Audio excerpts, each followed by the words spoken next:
ہزار فلسفے تراش لیں، ہزار منطقیں بگھار لیں، لیکن کوئی نتیجہ نہیں ہوگا۔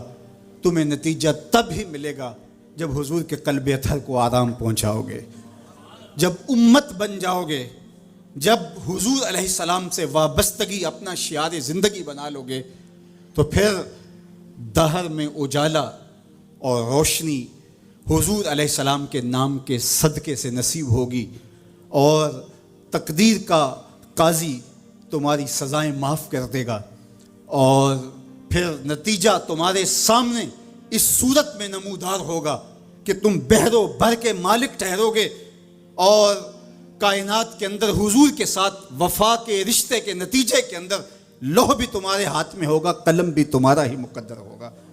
لیکن شرط یہ ہے کہ تم صحیح معنی کے اندر امت بن جاؤ۔ وَأَنْتُمُ الْأَعْلَوْنَ إِن كُنتُم مُؤْمِنِينَ، یہ میرے رب کا وعدہ ہے، اور میرے رب کے وعدے سچے ہوتے ہیں۔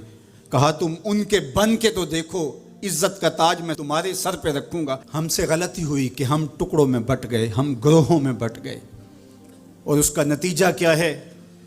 آج پوری امت زخم زخم ہے، پوری امت لہو لہو ہے۔ کہا تمہاری ہوا اکھڑ جائے گی اگر تم نے اللہ کی رسی کو چھوڑ دیا، تم نے رسول کے دامن کو ترک کر دیا، تم گروہی تقسیمات پہ یقین رکھنے لگے، تم نے 1.5 اینٹ کی مسجد کھڑی کر لی، تم تقسیم در تقسیم کے عمل سے گزرتے رہے، تم امت سے فرقہ، فرقوں سے جماعتیں، جماعتوں سے لابیاں، اور لڑکتے لڑکتے تم ٹکڑے ٹکڑے ہو گئے، تم کرچی کرچی ہو گئے۔ وَكَذَلِكَ جَعَلْنَاكُمْ أُمَّةً، ہم نے تو امت بنایا تھا تمہیں، تم نے اپنے آپ کو بانٹ لیا، تم ایک دوسرے کا گریبان نوچنے لگے، تم ایک دوسرے کے جبے پھاڑنے لگے، تم ایک دوسرے کے لیے نفرتوں کے بیج بونے لگے، تمہاری زبانیں انگارے اگلنے لگیں، تم ممبر و محراب کے تقدس کو پامال کرنے لگے، تم خواہشات کے غلام بن گئے، تم آرزوؤں کے نوکر بن گئے، تم اپنے نفس کی غلامی میں آ گئے۔ تم تو غلام تھے آمنہ کے لال کے، تم نے کب سے نفس کی غلامی اختیار کر لی، تم کب سے خواہش کے نوکر بن گئے، تم کب سے نفس کے بندے بن گئے۔ تم نے امت بننا ہے، تم نے رسول اللہ کا غلام بننا ہے۔ تمہارا لب و لہجہ بتائے ہم حضور کی امتی ہیں، تمہارا طرز زندگی بتائے تم حضور کی امتی ہو۔ تم ترازو پہ کچھ تول رہے ہو تو لوگ دوسری طرف بھی منہ کر کے کھڑے ہو جائیں، یہ غلط نہیں تول سکتا، یہ امت رسول ہے۔ تم بول رہے ہو، لوگوں کو یقین ہو کہ یہ جھوٹ نہیں بول سکتا، یہ رسول اللہ کا امتی ہے۔ تمہاری وحدت، تمہارا زور ہے، تمہاری طاقت ہے، تمہاری توانائی ہے۔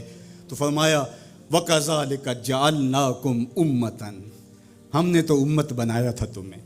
آج حضور کے قلب اطہر پہ کیا گزرتی ہوگی جب شام کی بچیوں کے منہ پہ تماچے مارے جاتے ہیں، جب بغداد میں حضور کی امت خانمہ برباد نظر آتی ہے، جب برما میں آری لے کر کے اعضاء کاٹ دیے جاتے ہیں، دشت لیلہ سے لے کے کندھار تک، غزہ سے لے کے کشمیر تک لاشیں ہی لاشیں بکھری ہوئی نظر آتی ہیں، بستی بستی کریا کریا، صحرا صحرا خون، امت والے امت کا ہے کتنا سستا خون۔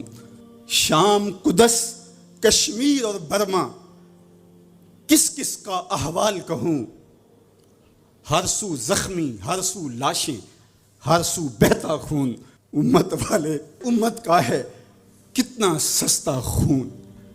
آج امت لہو لہو ہے، اس پوری کائنات میں 1 انچ بھی جگہ ایسی نہیں ہے جہاں آتش و آہن برستا ہو اور وہ کفار کی سرزمین ہو۔